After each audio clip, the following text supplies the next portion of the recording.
Okay. I'm taking advantage of the short piece of time I have while my husband and daughter have gone for a daddy-daughter dinner date. So I wanted to come on and do a little live that will be here for everyone who may stumble upon it after watching my body language reviews to the body cam footage. And I just wanted to come on and make sure that I remind you that I'm not trying to solve the case when I'm watching this video. I'm not trying to understand anything more than what is happening in that little tiny spot at the moment, just what is on film. And I'm just trying to identify to you all as I watch it with the first reaction. I'm just trying to verbally identify to you all what I'm picking up on initially as a first reaction. Then I go back and I watch and I rewatch so that I can then kind of go into the layers of behavior that starts to appear when you watch and rewatch and watch and rewatch. So I'm not trying to solve the case. I'm not trying to create a guilt storyline. I'm just trying to identify the behaviors I see in that specific moment in time so that I can tell you all this is exactly what I'm saying. This is, and can, then when we get more information later, can we look at this and say, okay, this should have been a warning cue. This is a symptomology of this behavior that now we know was obviously present in a relationship like this. So everyone that, is like, you're getting it wrong, he definitely did this, or or you're absolutely right, she's obviously got problems. All I'm identifying is that tiny moment in time. I'm not doing an analysis of their whole self and person and being and creating a storyline or a narrative or trying to talk anyone into guilt or innocence. I'm just identifying the behavior that I see in that little film spot on the body cam. And it's always interesting after we get more information, it's always interesting to go back and look and see if what I saw had any bearing on what occurred or what, if it did not. So I was just sharing that when you watch the body cam footage, just make sure you understand that I am just looking for body cues and body language at that specific time. Not assigning guilt, I'm not creating a narrative, I'm not creating a story.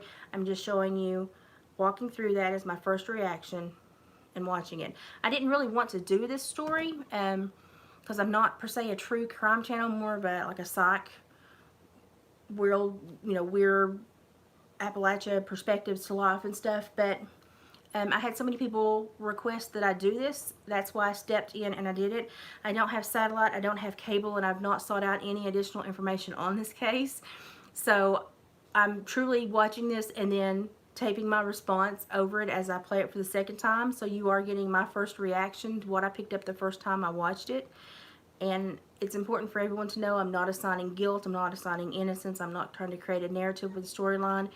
I'm just looking at the body cues that I see in that snippet of body cam footage and letting you all know what cues I'm picking up on as I watch this. Does it mean, it doesn't mean that that's how they act all the time. It just means at that moment in time, this is what I see them behave as.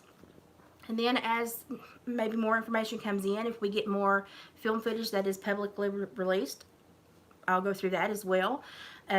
But I have to just take it for what it is at that moment in time. That's what I'm seeing. I can't run a narrative in my head. I have to try to remain neutral and just identify the cues that I'm seeing. So for everybody, it's like, you're right, you're wrong. At this point, I'm not trying to be right or wrong. I'm just trying to identify behaviors that I'm seeing, nonverbal communication. And it's super emotional, true crime. And getting attached to these stories is super emotional. So, I understand there's a lot of passion, there's a lot of emotions, there's a lot of concern, and there's a lot of worry, and a lot of people that are tangled up in this. And we get our emotions heightened, and we get sometimes flustered and argumentative and upset. And I understand. And so if you are passionate, that's fine. I love that you respond, but just understand that I'm not trying to assign guilt or innocence. I'm just trying to identify body cues and nonverbal communication cues. But we've had some really great people come up with some really great catches too. I don't catch everything, and I can't say everything I want to say as I see it in the first go round because there's just too much. I talk fast, but I can't talk fast enough to spit out everything my brain is trying to compost and digest. But I will say that part 2 threw me for a loop. Like, I did part 1 and I was going to go to bed, and I thought, I'm invested now and I want to see what happens next. Let's just do a couple more minutes. I talked myself into it. And in the next couple minutes, once his shoulders went down and we had some relief and the nerves stopped, I saw some victim behavior, which threw me absolutely for a loop. So I've not viewed anymore. I'm going to try to do some more this evening and finish it up tomorrow possibly. And then I will start gravitating to more of the story narrative in the news. But until I get this done for you all for a first reaction, I'm not going to seek out any more information because I want you all to just see what I see. But part 2 threw me for a loop. I was not anticipating to see that from him. And it doesn't mean that he's a victim in their relationship. It just means that he's showing me victim body language, which shows me at some point in his life he has been a victim, and it has stayed within his psyche. He still has that. It's a prominent behavior. It's a prominent coping, body cue that his body goes into.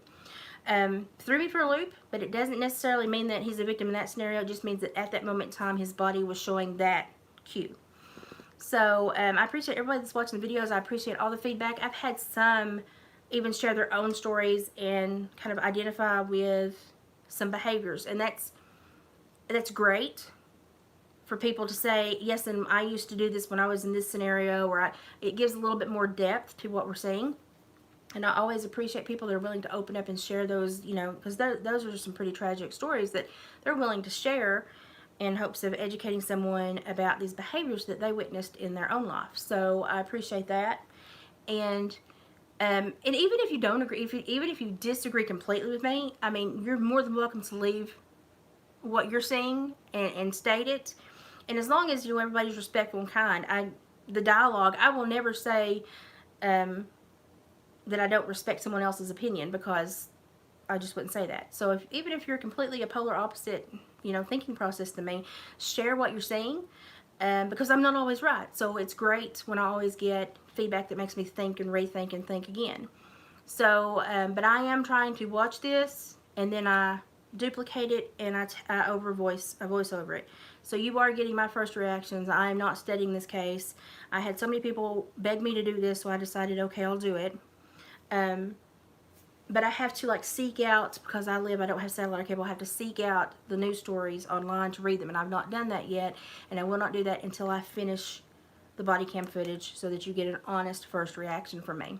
And then as they give out more public information and law enforcement information, I will react to anything that they may give out. But yeah, this is definitely an interesting case. It's got some very interesting behavior between people in a domestic partnership. It's got some definite undertones of possibly some anxiety, or possibly even some control issues. I mean, if this behavior is something that cycles or is consistent in her world for more than a couple 3 months at a time, I would say maybe we need to start looking at some affective issues, some affective disorders. Is there something that someone has missed that could have helped her calm what we're seeing? If this is a trend for her, I'm not sure, but it seems like they've got pattern behavior to cope with it and pattern behavior for him to handle it. So that tells me if it's patterned, it's repetitive, they've done this before. So that concerns me. But I'd love possibly later in the week to do a live chat and to discuss all this, and maybe Wednesday evening do a live chat and see if we can get some people on here to discuss this. This was just taking advantage of free time when my house is empty, because it's not been empty all weekend. But I want to do a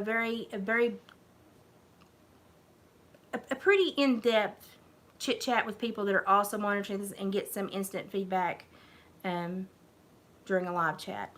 But that's just some things I wanted you to know, just to kind of have in the back of your mind when you're watching my reaction to the body cam. Just be aware, I'm not assigning guilt, I'm not assigning innocence, I'm just identifying the behavior I see in that little snippet of time, and that's all I can do. It certainly doesn't mean that that little snippet that I'm seeing dictates how they behave, after that. People have, very drastic, behavior swings, mood swings.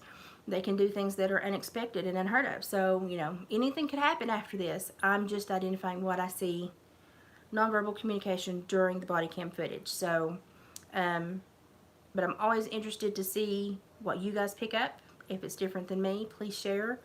I'm open to basically anyone's thoughts on it, because, you know, if you make me think more and rethink, and, you know, I have to critique myself, it just makes me a better thinker. I think about it longer, and it makes me have different perspectives, and it kind of fine-tunes what I'm seeing, and it makes me either have to support what I'm seeing or rethink it and possibly change what I'm seeing. So I appreciate everyone that's commenting, everyone that's responding, and yep, I'll try to finish it tonight or tomorrow. On Wednesday we will try to do a chat, and then I will start delving into other news stories and trying to keep up with it. But right now I'm trying to have a blank slate, so I'm just identifying what I see in that footage during the body cam. Genuine first reaction, and I wish I could brain vomit everything I'm trying to compost, but I can just get so much out, but I see so much more. So we really need to have kind of a lengthy chat about some things that kind of made me go, what? Really? Huh? So that will be a good chat. Let's try to do that maybe Wednesday evening around 7 or 8. So yeah, I'm going to try to finish that for you. And so I appreciate all the feedback, all the comments, and everyone that is jumping in and having a dialogue and communicating. It's great. If we talk about these things and we educate people about these things and we understand behavior and we understand emotion and heightened emotion and becoming, you know, having these cycles that sometimes go to mania, and we can identify and we can look, especially for women, if you can look at a man's body language and understand certain cues, you know, it's just a great tool to have in your arsenal, especially if you're female trying to navigate this world. It's tough. Men tend to not be as I don't know, fine-tuned into this. It comes a little bit more natural. Women normally have to really work at it, and men think they can just kind of fly through life with, you know, the few things that they notice. Women really become fine-tuned, but it's really good for women to understand certain body cues and certain behavior from men, especially in the world we live in today. So I think this is great that we're having a dialogue and people are talking about it and people are sharing their stories. That's obviously very healing for them to be able to say, I see this, I can understand this, I can process this on a different level. That's great, because there are certain things that I may not be able to, and so your input helps me out greatly. And anytime you make me rethink, I'm happy about that, because if I have to rethink, then I have to either support my data or I have to change my mind, and so it makes me go back and look at it from a different perspective, which is always healthy. But yeah, I'm just trying to throw out body cues. I'm not assigning guilt or innocence, and I'm not saying something bad did not happen and it may be the way everybody's, you know, is thinking it played out. I'm just trying to identify those body cues in that footage and that time of that footage.